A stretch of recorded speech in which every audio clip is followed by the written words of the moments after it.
Good morning बच्चों। आज मैं आप लोगों को गणित विषय के अंतर्गत आरोही और अवरोही संख्या किसे कहते हैं ये पढ़ाऊंगी। ठीक है बच्चों, आप लोग ब्लैक बोर्ड को ध्यान से देखिए।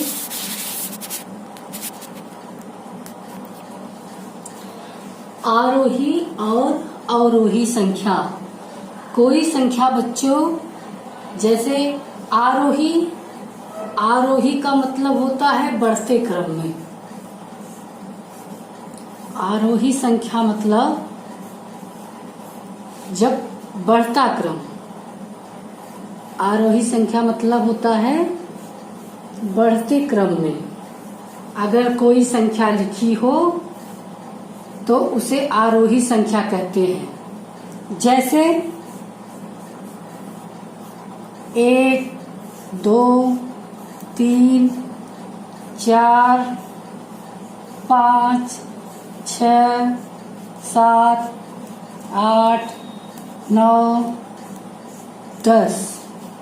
अब इसी प्रकार बच्चों अगर हमसे कोई पूछता है कि अवरोही संख्या क्या है, तो अवरोही संख्या मतलब होती है बच्चों घटते क्रम में।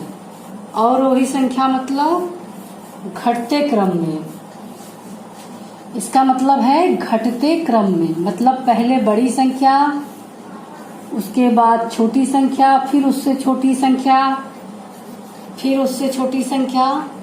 जैसे मैं भी आपको बता रही हूँ, जैसे हमने अभी ऊपर आरोही संख्या पढ़ा बढ़ते क्रम में, तो पहले 1, 2 संख्याएं बढ़ती जा रही बच्चों, संख्याओं का मान बढ़ता जा रहा है। 1, 2, 3, 4, 5, 6, 7, 8, 9, 10। वही उदाहरण ऊपर का हम ले रहे हैं। अवरोही संख्या मतलब घटते क्रम में, तो इसमें सबसे बड़ी संख्या कौन सी है? 10। तो 10, फिर उसके बाद उससे छोटी 9, फिर उससे छोटी 8। अब आरोही संख्या को अगर हम उलट दें तो वो अवरोही संख्या बन जाती है। तो इसमें हम अवरोही संख्या लिखना है तो घटते क्रम में कर देंगे। इसी संख्या को उदाहरण ले रहे हैं बच्चों, ये बढ़ते क्रम में है, इसको हम घटते क्रम में लिख रहे हैं। अब 6, 5, 4, 3, 2, 1। वही जो ऊपर हमारी संख्या थी आरोही क्रम में, उसी संख्या को हमने उलट कर लिख दिया, तो वो हो गई अवरोही संख्या। अब आप लोग बच्चों समझ गए होंगे कि आरोही और अवरोही में अंतर क्या है। आरोही मतलब बढ़ते क्रम में, संख्याओं का मान बढ़ता जा रहा है। अवरोही मतलब घटते क्रम में, संख्याओं का मान घटता जा रहा है। मैं अभी आप लोगों को एक उदाहरण द्वारा, एक सवाल के उदाहरण द्वारा अब इसको क्लियर कर दूंगी कि हमें अवरोही और आरोही संख्या कैसे लगाना है। इसके पहले बच्चों हमने अवरोही और आरोही संख्या के बारे में पढ़ा। अब हम एक आपको सवाल दे रहे हैं और उसे फिर से समझाएंगे। अगर कोई हमें सवाल दे देता है, कोई संख्या दे देता है और कह देता है कि इन संख्याओं को आरोही और अवरोही क्रम में लगाओ, तो हम कैसे लगाएंगे। ठीक है बच्चों, अब हम सवाल लगाकर सीखेंगे। जैसे हमें एक सवाल मिल गया है कि इन संख्याओं को आरोही और अवरोही क्रम में लिखो, तो पहली संख्या 45, दूसरी 55, तीसरी 35, चौथी 25 है। तो सबसे पहले हम इसको आरोही क्रम में लगाते हैं बच्चों। सबसे पहले हम इसको आरोही क्रम में लगा रहे हैं। तो हमने इसके पहले पढ़ा ही है, आरोही का मतलब बढ़ते हुए क्रम में। तो उसके लिए हमें सबसे पहले इसमें सबसे छोटी संख्या को ढूंढना है। तो सबसे छोटी संख्या इसमें कौन सी है बच्चों? 25।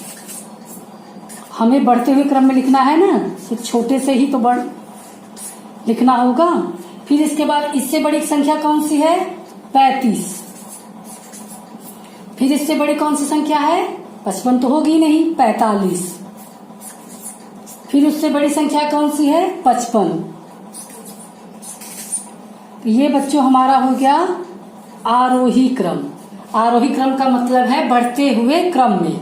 इसके बाद कहा गया है सवाल में अवरोही क्रम में भी लिखो, तो उसी संख्या को हमें जब अवरोही क्रम में लिखना होता है तो बहुत ही आसान रहता है बच्चों। क्योंकि हम इसके पहले आरोही क्रम में लगा चुके हैं उसी संख्या को।